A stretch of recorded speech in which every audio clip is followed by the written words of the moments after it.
పోతున్నాడు. ఒక్కసారి మీలాంటి చాలా మంది ఫాలోవర్స్ అన్సబ్స్క్రైబ్ చేస్తున్నారు. ఒకసారి ఆల్ఫా చూపిస్తాను మీకు, అది ఒకసారి పేషెంట్ పీసీఆర్. సో పెద్ద ఎత్తున అన్సబ్స్క్రైబ్స్ కేవలం 2 రోజుల్లోనే 60,000 మంది అన్సబ్స్క్రైబ్ చేస్తారు వాడి ఛానల్ని.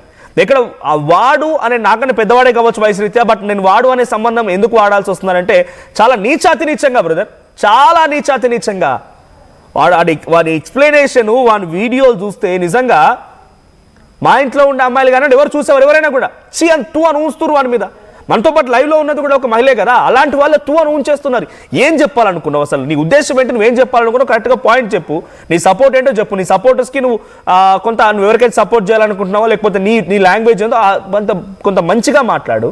ఆ వీడియో ఏంటి? దాంట్లో నువ్వు హిందూ దేవతల పేర్లు ఎందుకు తీసుకొచ్చావు? హిందూ దేవతల పైన అభ్యంతరకర వ్యాఖ్యలేంటి?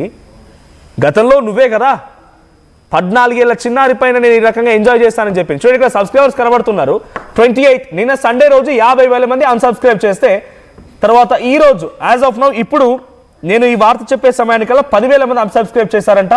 సో నేను ఆయనకు సంబంధించిన ఛానల్లో యూట్యూబ్ అన్సబ్స్క్రైబర్స్ అనేటువంటి విషయం పైన మీకు చెప్తూ ఉన్నాను. 20,000 మంది ఈ రోజు 20,000 మంది అన్సబ్స్క్రైబ్ చేశారంటే ఇప్పటికే అఫీషియల్గా నేను వార్త చెప్పే సమయానికల్లా 70,000 మంది అన్సబ్స్క్రైబ్ చేసుకున్నారు. సో ఇంకా అన్సబ్స్క్రైబ్ చేసుకునే వారు పెరుగుతూనే ఉన్నారు. సో ఇలాంటి వాళ్ళని ఎటువంటి చర్యలు తీసుకోవాలో మాట్లాడదాం. మనతో పాటుగా మళ్ళీ పవని గారు ఉన్నారు. పవని గారి దగ్గరికి వెళ్తానండి. పవని గారు, సో ఏంటి ఆయన మాట్లాడిన భాష చూసినప్పుడు మీకు ఏమనిపించింది? లేకపోతే మీరు రెగ్యులర్గా సోషల్ మీడియా యాక్టివ్గా ఉంటారు, మీకు ఫాలోవర్స్ ఉన్నారు, మీకు ఫ్రెండ్స్ ఉన్నారు, ఫీమేల్ ఫ్రెండ్స్ ఉన్నారు, మీ మధ్య డిస్కస్ జరిగినప్పుడు ఈయన వ్యాఖ్యల పైన ఏమనిపించింది ఫస్ట్గా మీకు? భారతదేశం గురించి ఇంత నీచంగా మాట్లాడింది నేను ఫస్ట్ ఆ వీడియో చూడగానే నేను షాక్ అయిపోయినా. అసలు నేను కూడా ఫాలోవర్నే, ఈయనకి మా హస్బెండ్ మా పిల్లలు అందరూ ఫాలోనే.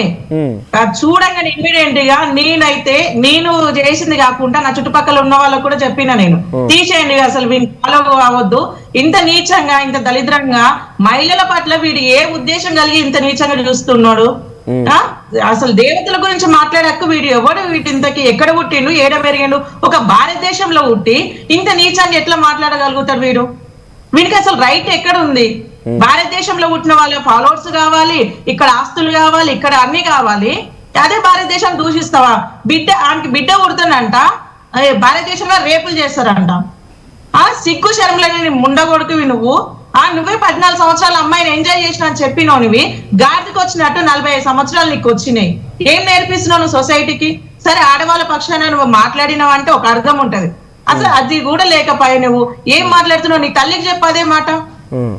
మిడ్డీలు వేసుకోవాలి, చెడ్డీలు వేసుకోవాలంటే మీరు రెగ్యులర్ గా ఫాలో అవుతుంటారు కదా ఆయన. నేను ఎప్పుడు ఆయన వీడియోస్ చూడలేదు, ఆయన ఎప్పుడు పట్టించుకోలేదు. ఎందుకంటే ఎక్కడో మన దేశం గురించి మాట్లాడే గురించి కావాలి కానీ ఏ దేశానికి పోయి అక్కడ అది బాగా గొప్పగా ఉంది, మనకంటే ఆ దేశం గొప్పగా ఉంది, ఈ దేశం గొప్పగా ఉంది, అలాంటి వాళ్ళ గురించి పెద్దగా ఎంకరేజ్ చేయదలుచుకోలేదు కాబట్టి ఎక్కువ పట్టించుకోలేదు.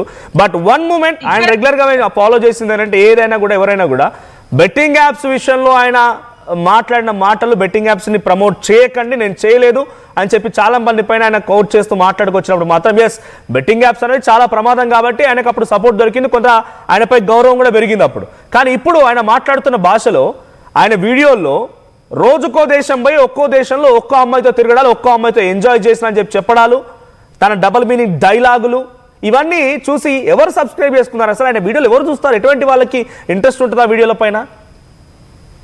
అసలు ఇంట్రెస్ట్ ఏం లేదన్నా ఆయన వీడియోస్ మీద. కాకపోతే మన దేశంలో ఉన్నాయన ఇన్ని దేశాలు తిరగలిగిండు, ఇన్ని దేశాలు చూపిస్తున్నానే ఒక ఉద్దేశంతో సపోర్ట్ చేసినాము. ఇంత నీచంగా చేస్తాడని మాత్రం మేము అనుకోలేదు. ఇంత దళిద్రమైన వాడు మన భారతదేశంలో పుట్టిండని ఇప్పుడు సిగ్గుపడుతున్నాము. మహిళలకు సపోర్ట్ ఇవ్వు, దానికి ఒప్పుకుంటాము. కానీ ఇంత నీచంగా ద్రౌపది దేవిని పట్టుకొని వచ్చి, సీతాదేవిని పట్టుకొని వచ్చి ఏం మాట్లాడుతున్నావు నువ్వు? ఆ పుచ్చకాయతోటి ఏం మెసేజ్ ఇస్తున్నావు?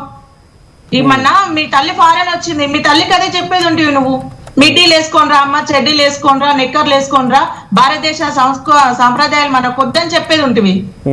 అంటే నీ తల్లి నీ తండ్రి అయితేనే ఒకలాగా, బయట ఆడవాళ్ళంటే ఒకలానా? నీకు భారతీయ స్త్రీలు అంటే అంత అవమానకరంగా ఉందా? ఏం నేర్పిస్తారు? విదేశాలు అట్లాంటి వాళ్ళు మన భారతదేశానికి ఎంతో విలువనిస్తున్నారు. వీళ్ళు ఏం మెసేజ్ ఇస్తున్నావు నువ్వు సొసైటీకి? అసలు నువ్వు ఏమో చెప్పినట్టుందన్నా, ఏమో కోడలికి ఇరని చెప్పంటే అత్త పాసాట్లో వేసుకొని పోయినట్టు నువ్వు బెట్టింగ్ యాప్ల గురించి మాట్లాడినావు.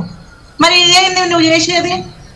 అనసూయకు నువ్వు సపోర్ట్ ఇస్తున్నావు. పోనీ అనసూయాన్ని యాక్సెప్ట్ చేస్తుందా ఈ మాటని? అంటే ఆయన లైవ్ లో కూడా చాలా మంది పార్టిసిపేట్ చేసి మహిళలు కూడా మాకు స్వేచ్ఛ కావాలని కోరుకున్నాడు. కొన్ని కామెంట్స్ వస్తున్నాయి, ఎవరైతే ఆయనకి వ్యతిరేకంగా క్వశ్చన్ చేస్తారో బట్టలు ఇప్పుకొని తిరగండి. వీళ్ళందరికంటే ఈ స్వాతి నాడు నయం అనిపిస్తుంది. ఈ లైవ్ చూసిన నేను కూడా, ఏం స్వేచ్ఛ కావాలి? బట్టలు ఇప్పుకొని తిరగడానికి స్వేచ్ఛ కావాలా మీకు?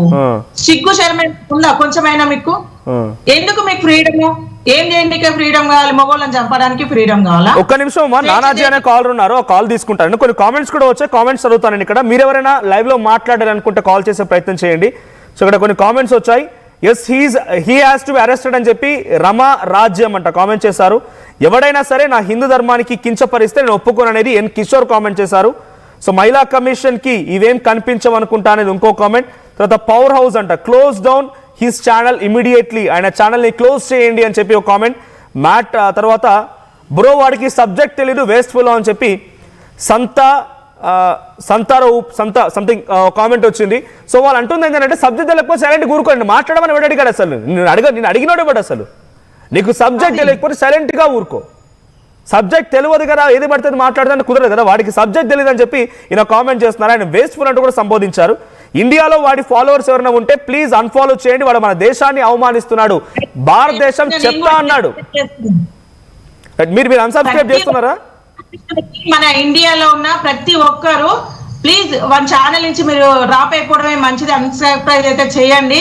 ఎందుకంటే మనం భారతదేశంలో పుట్టి మన భారతదేశం ఇంత అవమానకరంగా పొల్యూషన్ అంటాం. ఒక కాలర్ తీసుకుంటాను, నేను ఒక కాలర్ తీసుకుంటాను, నానాజీ అని. నానాజీ గారు మాట్లాడండి. నమస్తే అండి. నమస్తే అండి సార్, యాక్చువల్గా ఈ ఇన్ఫ్లుయెన్సర్స్ వల్ల మనకి దేశానికి చాలా దరిద్రం పట్టిన